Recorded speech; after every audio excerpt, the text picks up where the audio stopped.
In this video, I'm going to show you how to make free clematis plants. So you may already have a clematis that you want to move to another part of the garden, or you may want to give a clematis plant to your friends, your mother, your daughter, other family members, etc. Or maybe you even want to sell them. Or maybe you're moving house and you want to take some of your clematis with you without having to dig the whole plant up. So that's what we're going to be doing in this video. Now, it's the 1st of June today here in the UK, and so it's kind of getting to the end of doing soft wood cuttings, which are typically done on the new growth that has grown this year. And the first thing you want to do, you can again take cuttings in autumn, but they're different. So we're just going to concentrate on these now. And the reason why it's still good to do them now is because some of the clematis come up later than others, so they're still soft and ripe. And second of all, to propagate cuttings, you really need the temperature to be really warm. So if you haven't got a greenhouse, then this is the perfect climate now because it's getting really warm and you can create the right environment to propagate your cuttings for them to root.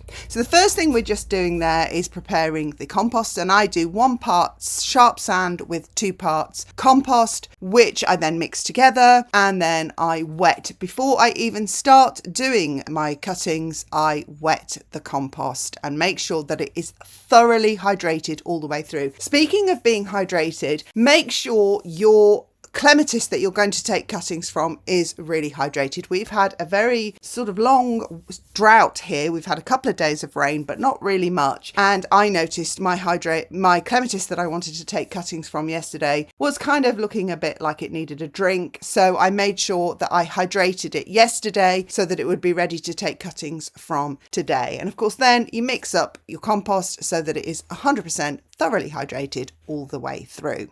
Now, the reason we do the compost first is because we don't want cuttings to dry out. They won't root if they dry out or wilt. So we have to get everything ready before we start. Now, the next thing we're going to do is prepare our pots. And for those of you who know about the winter sowing method, then you can propagate cuttings in exactly the same way as the winter sowing method by using milk jugs or water bottles as your propagator. So you can either do it in the bottle like this and use the entire bottle as your propagator, and then you just cut it in half like this, poke holes in the bottom, and then you put a seam in the top half, the dome, just so that you can squash it back inside the bottle, and that creates a kind of a sealed unit for your cutting, because what you don't want is for your cutting to dry out. If your cutting dries out, it isn't going to root. That's a simple fact. So there we are. That's a propagator just from a water bottle there. And then you can put it on a dish and water it from the bottom to make sure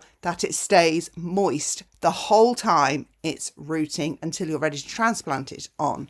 And then the other way you can do it is just by doing it in a tub like this and then putting the bottle on top. And some people use sandwich bags and little plastic bags and things like that with a pencil. But I think they're too flimsy and floppy, and you've got to then tie it on with some elastic bands or tape or something. And I think that's too fiddly. I think the bottle is just an easier option. And then of course you can put them on these little trays, plastic trays, so that you can bottom water to make sure that these cuttings don't dry out, and you're creating a very humid and warm environment for them, which is why I say now. Now I'm just going to harvest one for the purposes of this demonstration, but if you have a big garden and lots of clematis and you wanted to harvest a lot of them at a time before you're going to come back and plant them up, then take a carrier bag, preferably one actually that isn't clear like this one actually, and then all you do is you pour some water inside it to make it nice and moist inside here, tip the water back out,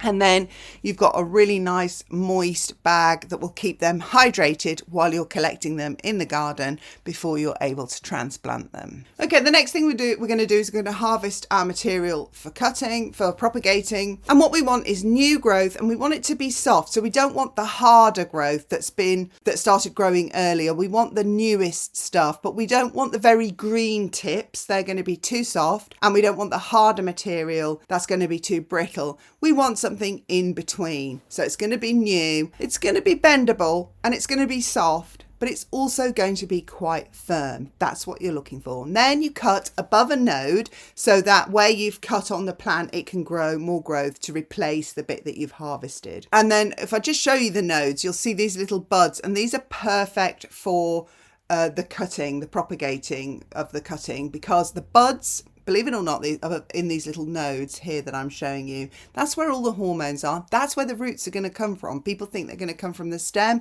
It's going to come from these nodes. So we cut above a node on the mother plant because that's going to then grow more stems to replace the one that we cut. And we don't want to leave half a stem on there that will rot and be a vector for disease. So we cut right back down to a node, and then we're going to take the one that we took and we're going to go and create new clematis with it. So let's do that. Let's go over to my cutting bench.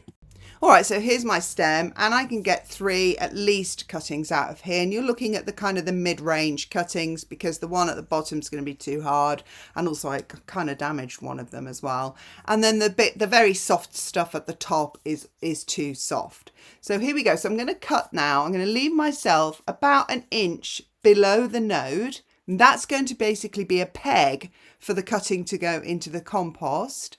You can cut the other leaf off so that it loses less moisture, but you don't have to. But there we are. That's what a lot of people do. So that's a classical way. And then you push the peg end into the compost, and the nodes, you want the nodes to touch the compost. As I said, this is where the roots are going to come from. So they need to be in contact with the soil.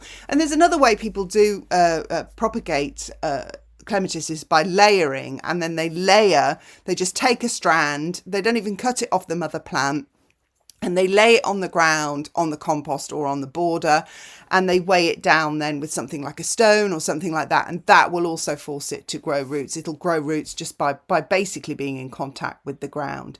So there's one where I took off 1 leaf, but you can also keep both leaves on depending on which aesthetic you like.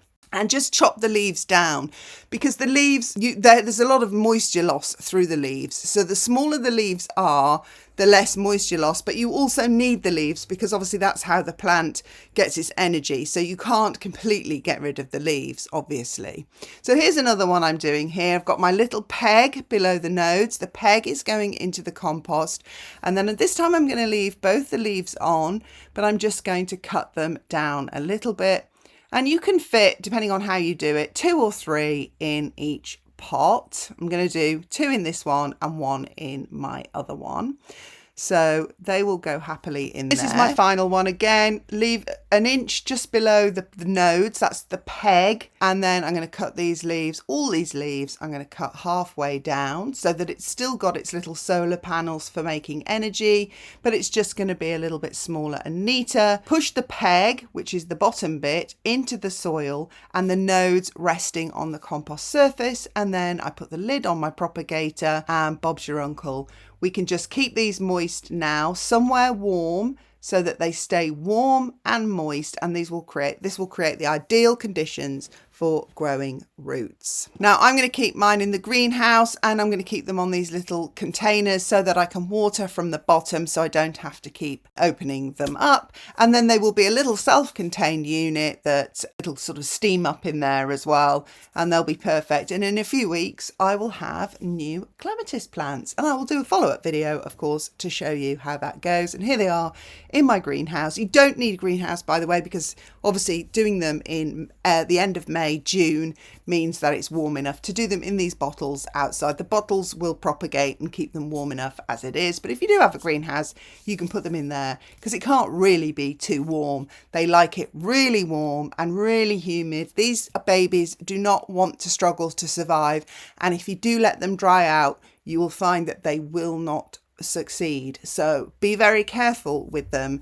while they are trying to grow. All right, I hope this helped. If it did, don't forget to subscribe, like, share with your friends, and don't forget to visit my website at www.jillbrotherton.com. And I'll see you again in my next video. Thanks for watching. Bye.